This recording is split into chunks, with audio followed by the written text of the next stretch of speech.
Hello students, maths fun नामक channel में आप सभी का पुनः एक बार स्वागत है। हम जो है सूत्रों के सत्यापन की कड़ी में देखते आए हैं कि पहले हमने प्रूव किया था ए स्क्वायर माइनस बी स्क्वायर क्या होता है, कैसे होता है, फिर ए प्लस बी का होल स्क्वायर क्या होता है और कैसे होता है, फिर ए माइनस बी का होल स्क्वायर कितना होता है और वो कैसे होता है।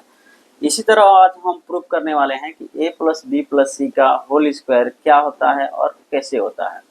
तो जैसे कि हम पहले वीडियो में देखा है कि हमने कि एक वर्ग लेकर के हम जो है सारे जो सत्यापन है वो करते आए हैं। इसी सीरीज में हम जो है एक वर्ग का कंसीडर करेंगे जिसकी लंबाई मानेंगे ए प्लस बी प्लस सी है। क्यों मानेंगे ए प्लस बी प्लस सी है? क्योंकि ए प्लस बी प्लस सी का होल स्क्वायर चाहिए हमें। तो एक वर्ग की ही जो है क्षेत्रफल होती है भुजा का वर्ग, यानी कि अगर हम ए प्लस बी प्लस सी लेते हैं तो हमें ए प्लस बी प्लस सी का होल स्क्वायर मिल जाएगा। और उसके आधार पर हम देखेंगे कि बाकी जो है जो बचे क्षेत्रफल वाले जो क्षेत्र होंगे आयत या वर्ग, उनका क्षेत्रफल कितना होता है। तो इस तरह से हम एक संबंध स्थापित कर पाएंगे और प्रूव कर पाएंगे। तो चलिए शुरू करते हैं। आज का जो टॉपिक है वो ये है, हमें प्रूव करना है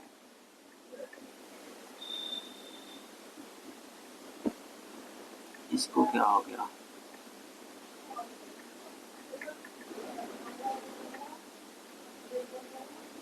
ए प्लस बी प्लस सी का होल स्क्वायर ये होता है ए square plus B square plus सी square plus 2ab plus 2bc plus 2ca। ठीक है, तो हम एक वर्ग बनाते हैं जिसकी भुजा क्या है, ए प्लस बी प्लस सी। इसकी भुजा है ए प्लस बी प्लस सी। ठीक है, अब हम इसका वर्ग निकालेंगे तो क्या आएगा, ए प्लस बी प्लस सी का होल स्क्वायर। और वो किसके बराबर होगा, तो अंदर जितने भी हम अभी सेगमेंट बनाएंगे, 3 सेगमेंट बनाएंगे ए बी और सी साइड का, तो देखेंगे तो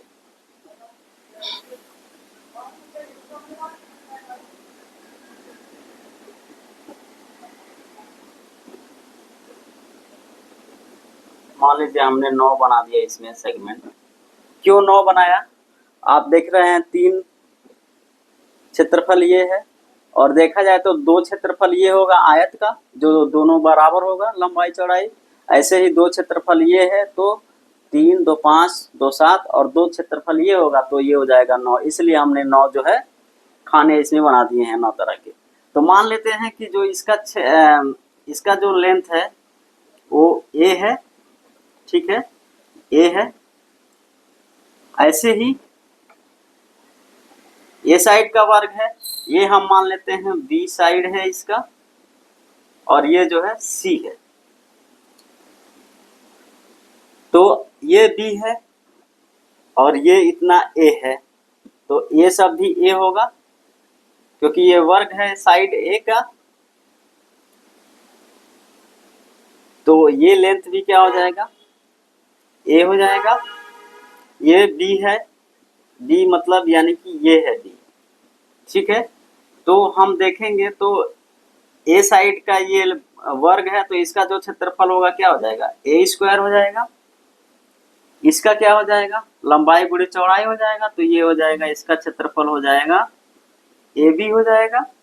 ठीक है, ये बी का हमने माना है वर्ग है, इसकी चारों भुजाएं बराबर है तो ये हो जाएगा बी स्क्वायर। इसका जो क्षेत्रफल होगा वो हो जाएगा बी स्क्वायर। ठीक, तो ये भी बी है, ये भी बी है और ये भी बी है। ठीक, ये हम बाद में निकाल लेंगे। ठीक है, और ये है सी, यानी कि ये सब सी है,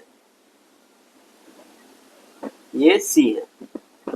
तो जो इसका क्षेत्रफल होगा वो सी स्क्वायर हो जाएगा, इसका बी स्क्वायर हो गया, इसका ए स्क्वायर हो गया। अब देखिए ये जो है ए है और ये जो है सी है, ये सी है तो ये भी सी होगा, ये भी सी होगा, तो ये हो जाएगा ए सी। ठीक, ऐसे ही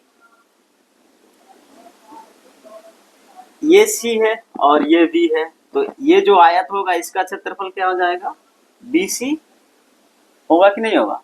इसी तरह से ये है एक आयत जिसकी चौड़ाई सी है, लंबाई बी है, तो इसका भी क्षेत्रफल क्या हो जाएगा, बी सी।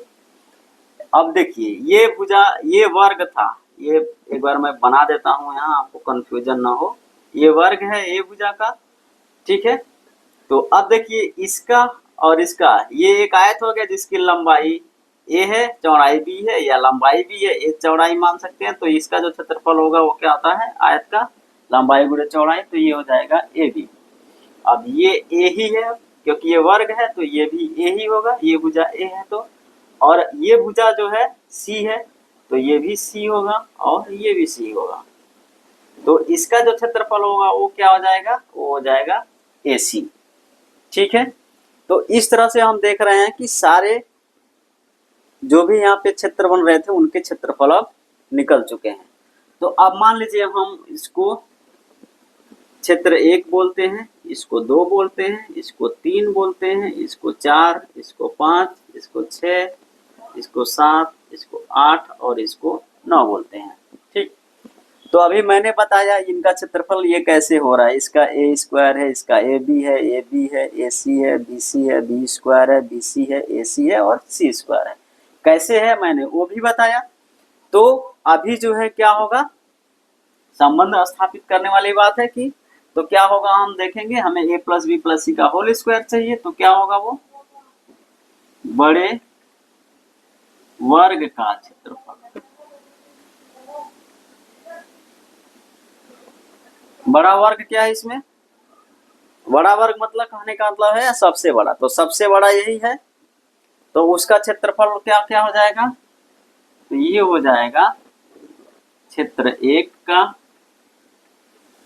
क्षेत्रफल, फिर हो जाएगा क्षेत्र 2 का क्षेत्रफल, फिर हो जाएगा क्षेत्र 3 का क्षेत्रफल, उसके बाद धन क्षेत्र 4 का क्षेत्रफल, फिर क्षेत्र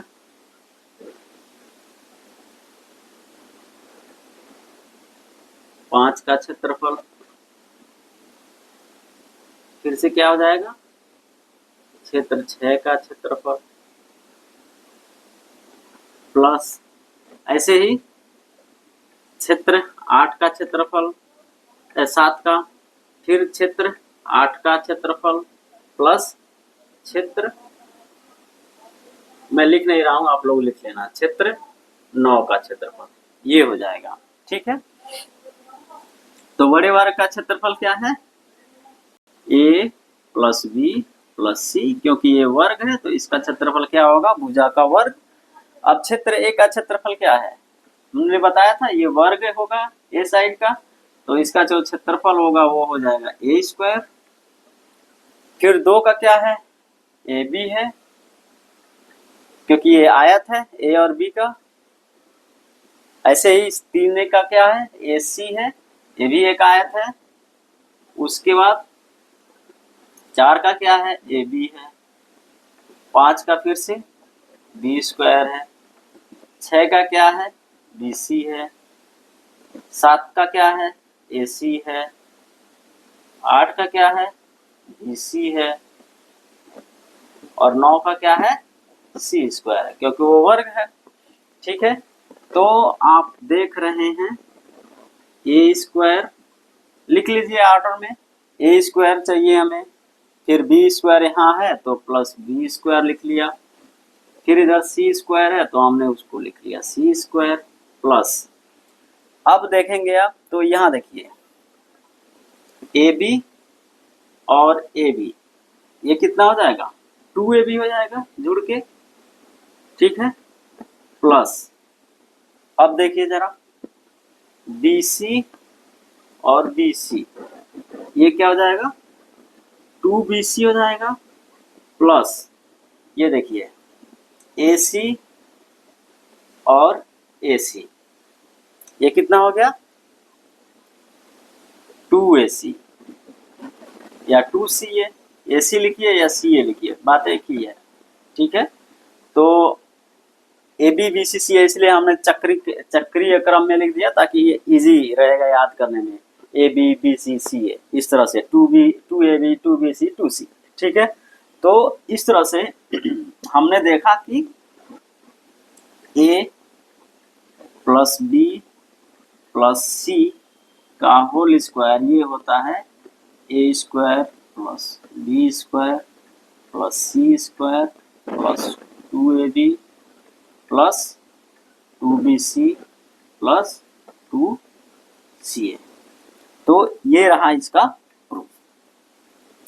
ऐसे ही बहुत सारे अभी सूत्र हैं जिनका हम विजुअली समझ के अच्छे से प्रूफ हम कर सकते हैं।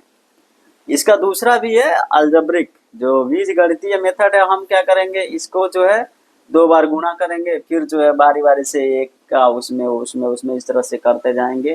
तो बहुत ज़्यादा वो चांसेस रहता है कि गलत हो जाएगा, लेकिन ये एकदम परफेक्ट है। यहाँ पर चांसेस कुछ भी नहीं होगा गलत होने का, क्योंकि आपको सिर्फ याद क्या रखना है, वर्ग का क्षेत्रफल क्या होता है और आयत का क्षेत्रफल क्या होता है। और ये कॉमन सेंस होना चाहिए कि बड़े वर्ग का जो भी क्षेत्रफल होगा अंदर बनने वाले सभी वर्ग और आयत के क्षेत्रफल के योग के बराबर होगा, ठीक है। अगर आपको खेत का क्षेत्रफल निकालना तो इसी तरह तो करते हैं ना, तो इस तरह से हम कर सकते हैं। तो ये इसका प्रूफ रहा। वीडियो आपको अच्छा लगे तो शेयर कीजिए और अपना ज्ञान तो बढ़ाइए ही, अपना नॉलेज बढ़ाइए ही, दूसरे लोगों के साथ भी शेयर करिए, उनको भी मौका दीजिए। धन्यवाद।